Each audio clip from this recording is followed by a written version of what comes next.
Olá, bom dia. Hoje é terça-feira, 16 de agosto. O Senado Notícias está no ar.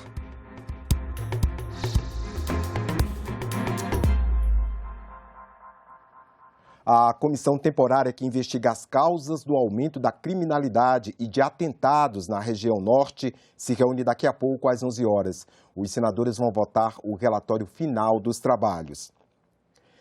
E a comissão que acompanha os impactos da pandemia da Covid-19 na educação debateu ontem em audiência pública a infraestrutura das escolas.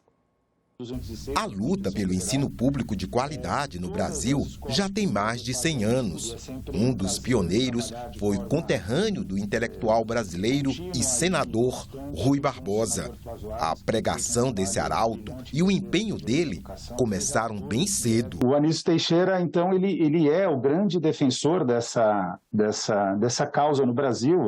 Os primeiros trabalhos dele sobre infraestrutura escolar é na época que ele é superintendente da educação e do ensino no estado da Bahia. Ele começa muito cedo, com 20 anos, quase 20 anos, e ele já trata a questão da infraestrutura escolar como um tema central. Já faz 12 anos que o Conselho Nacional de Educação definiu: todos os profissionais da educação devem receber pelo menos o piso salarial, ter plano de carreira, salas de aula devem ter número adequado de alunos.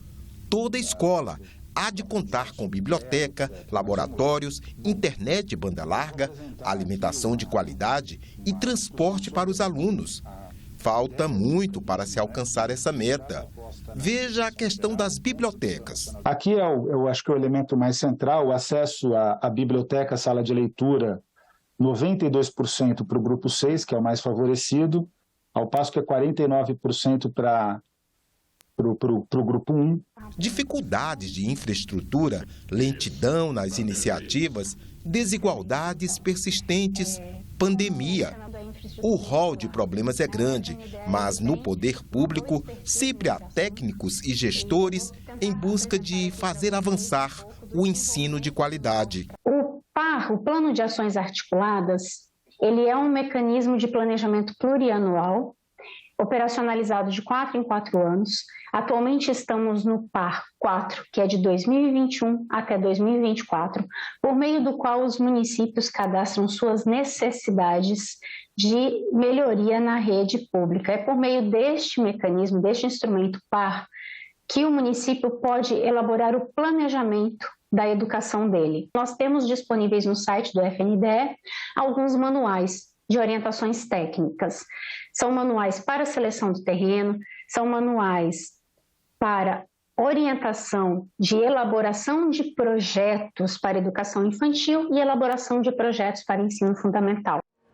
O presidente do Congresso Nacional, Rodrigo Pacheco, compareceu nesta segunda-feira à solenidade em comemoração aos 20 anos da inauguração do edifício sede da Procuradoria-Geral da República em Brasília. O evento também homenageou o ex-procurador-geral da República, Geraldo Brindeiro, que faleceu no ano passado, aos 73 anos, vítima de Covid.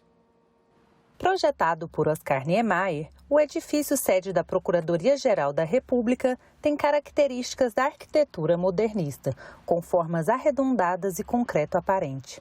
A obra foi iniciada em 1996 e inaugurada em 2002. O prédio é um dos mais imponentes de Brasília. São 6 blocos interligados por passarelas e pelo subsolo.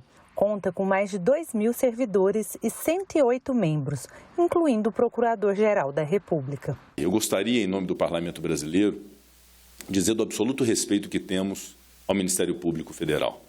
Um respeito que se revela no trato do dia a dia, na convivência do Congresso Nacional, com a Procuradoria-Geral da República, com as demais instâncias do Ministério Público. Ousadia e equilíbrio movem igualmente a instituição do Ministério Público Brasileiro, a partir de seus 3 princípios: unidade, indivisibilidade e independência funcional. Muitos dizem que é o prédio, o edifício mais bonito, a obra mais bonita, a obra de Oscar Niemeyer. E realmente é um prédio que a todos nós encanta. E todos nós que passamos aqui não tem como doutora Lindora, doutor Aras, presidente Pacheco, deixar de olhar.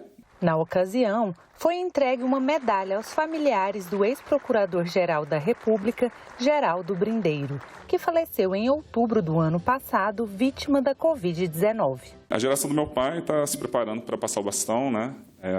Alguns dos colegas já se aposentaram, outros estão prestes a se aposentar. Deixam um legado, né? Que é inegável. Se permitam ousar, né? Imaginar um Ministério Público ainda maior. Cabe a vocês dizer qual que vai ser o tamanho da próxima homenagem aí que a gente vai ver daqui a 20, 30, 40 anos, como é que vai ser o Ministério Público e o Brasil que a gente vai construir a partir da sua atuação. Ao longo dos anos, o perfil dos eleitores brasileiros se modificou. Uma parte maior da população vota e isso altera não só as campanhas eleitorais, mas também os mandatos dos políticos eleitos. De acordo com números do Tribunal Superior Eleitoral, mais de 156 milhões de brasileiros estão aptos a votar, um aumento de cerca de 6,21% em relação às eleições anteriores, quando pouco mais de 147 milhões de pessoas estavam habilitadas. Esse aumento no número de eleitores não é uma novidade. É o que conta o cientista político Alberto Carlos Almeida. O máximo na República Velha da população que votou foi 5%. Depois, entre 46 e 64, aumentou para 15%. Hoje nós temos em torno de 50% da população brasileira votando. Isso é muito importante. Quando eram somente 15%, os políticos não tinham que atender a grande maioria do eleitorado. Agora, com 50%, eles têm que correr atrás dos eleitores, têm que atender os eleitores. Mas apesar de existir um aumento no número total de eleitores quando comparado às eleições de 2018, a quantidade de eleitores diminuiu em uma das faixas etárias. Os aptos a votar em 2018 entre 21 e 24 anos somavam mais de 12 milhões e 600 mil. Neste ano, esse número está em 12 milhões e 300 mil. Apesar disso, a quantidade de eleitores habilitados em idade de voto facultativo cresceu. E a gente pode interpretar isso muito como um processo de maior participação, né? Tentativa de maior participação desses jovens na política, tendo em vista o cenário, tendo em vista toda essa dinâmica posta, né? De que a política ela passou a ser algo mais retumbante no nosso cotidiano.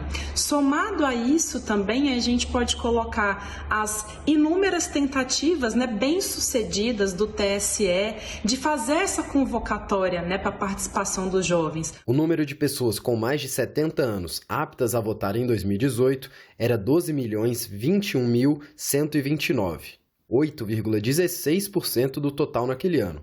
Atualmente, são 14.893.281, ou 9,52% do total. Nas eleições deste ano, vamos escolher presidente da República e senadores pelo voto majoritário.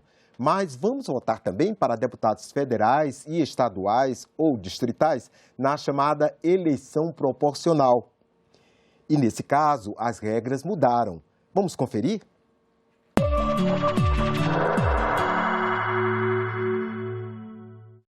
A reforma eleitoral promulgada em 2021 trouxe mudanças nas eleições proporcionais para deputados federais e estaduais este ano. As coligações entre os partidos que eram desfeitas logo após as eleições deram lugar às federações. Agora, os participantes da federação têm que ficar juntos pelo menos até o próximo pleito. As coligações eram alianças eleitorais.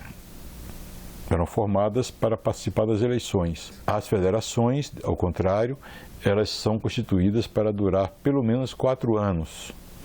E durante esse período, os dois partidos estarão aliados nacionalmente, vale dizer, na Câmara, no Senado, nas eleições para os governos estaduais, municipais, etc.